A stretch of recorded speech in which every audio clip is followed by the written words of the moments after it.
നമ്മൾ ഒരു നല്ല ജീവിതത്തിന് അർഹനാണെന്ന് എല്ലാ ദിവസവും സ്വയം ബോധ്യപ്പെടുത്തുക. സമ്മർദ്ദം ഒഴിവാക്കുക. പ്രസന്നനായിരിക്കുക. ഒരു മനുഷ്യൻ തന്റെ ഹൃദയത്തിൽ വഹിക്കുന്നത് ലോകത്തിൽ കാണുന്നു. വിജയം ഒരു മാനസികാവസ്ഥയാണ്. നിങ്ങൾക്ക് വിജയം വേണമെങ്കിൽ സ്വയം ഒരു വിജയിയായി ചിന്തിക്കാൻ തുടങ്ങുക. ഒരു ചെറിയ പോസിറ്റീവ് ചിന്തയ്ക്ക് നിങ്ങളുടെ മുഴുവൻ ദിവസത്തെയും മാറ്റാൻ കഴിയും.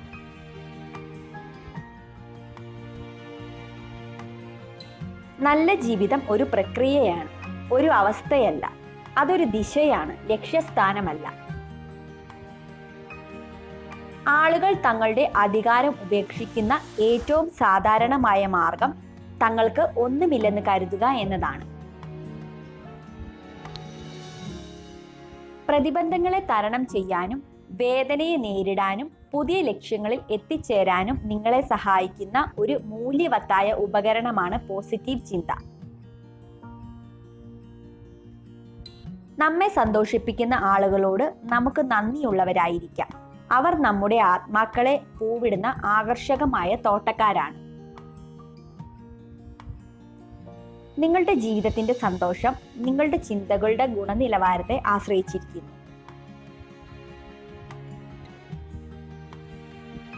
ജീവിതത്തിലെ ഏറ്റവും മോശമായ കാലഘട്ടത്തിൽ നാം ആരാണെന്നും നമ്മുടെ ഉള്ളിലെ ശക്തി എന്താണെന്നും തിരിച്ചറിയും. ജീവിതത്തിലെ മാറ്റങ്ങൾക്ക് സമയവും ക്ഷമയും പ്രയത്നവും ആവശ്യമാണ്.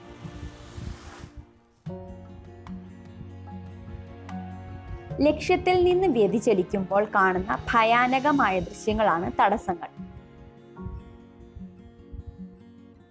ഞാൻ നിസ്സാരനാണ്, എനിക്കൊരു കഴിവും ഇല്ലെന്ന് നിങ്ങൾ ചിന്തിക്കുന്നുണ്ടെങ്കിൽ ഒന്നോർക്കുക. നിങ്ങളുടെ ചിന്തകളാണ് നിങ്ങൾക്ക് ചുറ്റുമുള്ള ലോകം നിർമ്മിക്കുന്നത്.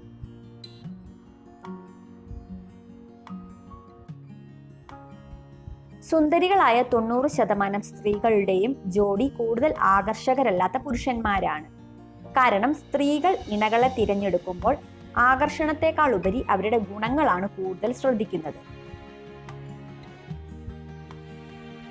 നിരപരാധികളുടെ വിശ്വാസമാണ് ഒരു നുണയന്റെ ഏറ്റവും ഉപയോഗപ്രദമായ ഉപകരണം.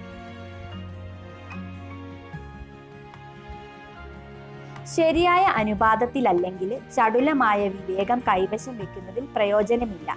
ഒരു ക്ലോക്കിന്റെ പൂർണ്ണത വേഗത്തിൽ പോകുന്നതിലല്ല, മറിച്ച് കൃത്യതയിലായിരിക്കണം. ഒരു വൃക്ഷത്തിന്റെ വിത്തിനുള്ളിലെ പൊള്ളയായ ശൂന്യതയിൽ മുഴുവൻ വൃക്ഷത്തിന്റെയും സാധ്യതകൾ ഉൾക്കൊള്ളുന്നു. അവ്യക്തമായ വയലിലെ ശൂന്യതയുടെ അനുഭവത്തിന് സൃഷ്ടിയിലെ എല്ലാത്തിന്റെയും സജീവമായ കഴിവുണ്ട്.